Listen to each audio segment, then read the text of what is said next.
Alright, so about 6 months ago, Drake jumped on a live stream and played a few tracks from his upcoming album, ICEMAN. And there's one track in particular featuring Central C, which captured everyone's attention.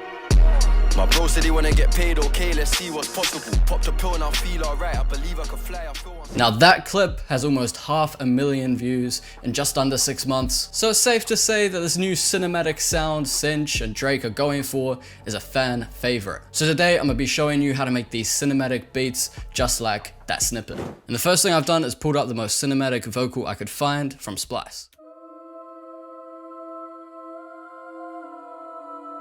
Crazy. I'm hearing some like arpeggiated keys over this, so let me see what I can come up with.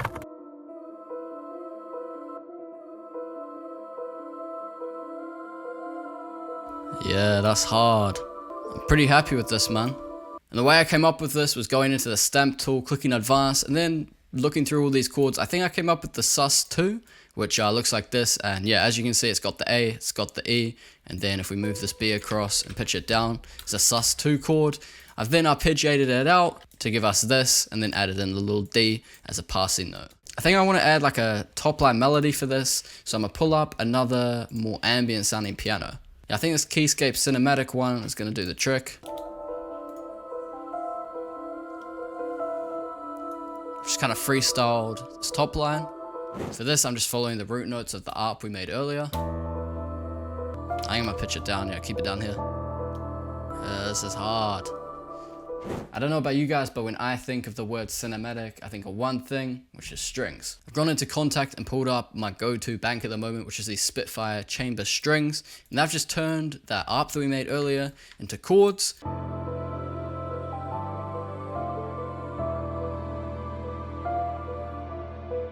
And this end melody is actually really important because as you can see, it walks up in sort of a step motion before going back down and resolving right at the end, leading back into this first chord. These strings are sounding a little bit thin though, so I think we layer them. I've been a bit lazy with it, and I've gone into expand and got these soft format strings 1.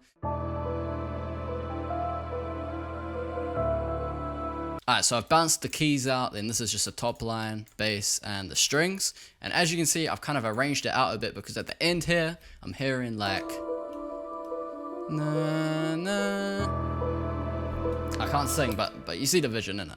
I've just used the same 2 string banks as before and basically just used octaves. So it goes from the E to the F, and up here it goes up to the C even higher just to add that bit of tension. The reason I've chosen these 2 notes specifically, as you can see, they're next to each other in the scale. And you should know by now that if notes are next to each other in the scale, they're perfect for making these darks or tension beats. So with these, this is what we got.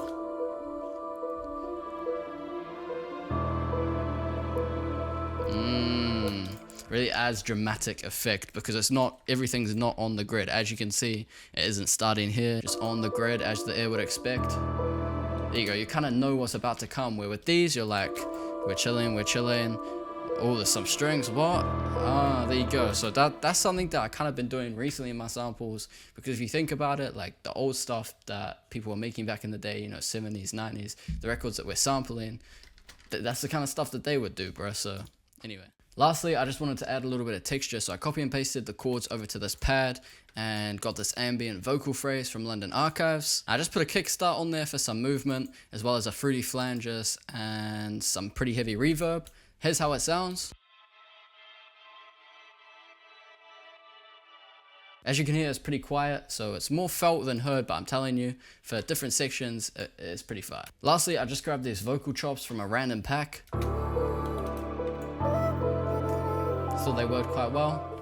So yeah, bro, this is basically the whole loop. I've just arranged it out a little bit. Now let's jump into a new project, add some drums. Alright, cool, so we're in a new project. I've arranged it out a little bit more, and what I've done is I pulled up the special plugin. It's called Ocean Way Studios by UAD, and it basically runs everything through these mics that you see here, so it makes it feel like it's in a room. And I've just created an automation clip to create a bit of an intro, because obviously the audio from the ICEMAN snippet isn't studio quality, it isn't like Spotify quality, it's being played in a room, then through the speakers. And I don't know, man, I just thought it was kind of a cool sound, got inspired, so I wanted to do that for the intro. I added in the substation texture and some of this ambience from AYN Sounds and my boy Dash, and then this talking from Splice and this Israel Adesanya like motivational speech. I know a lot of prods be doing this. Anyway, just wanted it to feel epic and cinematic before it jumps into the drums here. So this is how the intro is sounding.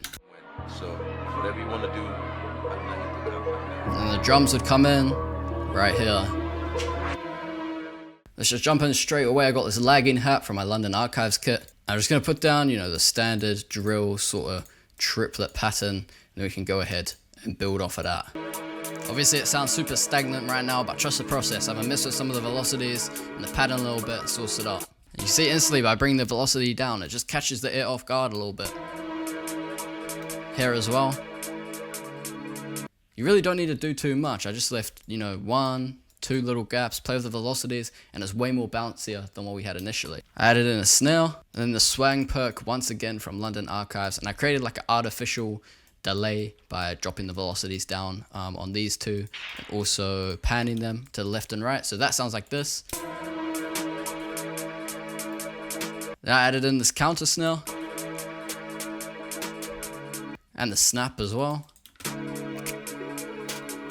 just to create a bit more movement in the drums. Then we got my favorite kick right now for drill. It just hits. You can hear it thumping already, bro. So I laid down a simple pattern, and this intro into the drums already sounds crazy without an 808.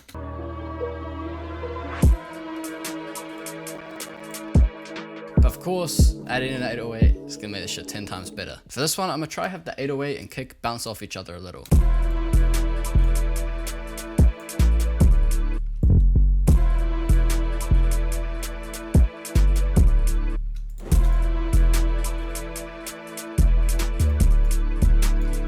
Yeah, man, them drums are hard. Got a little switch up coming here.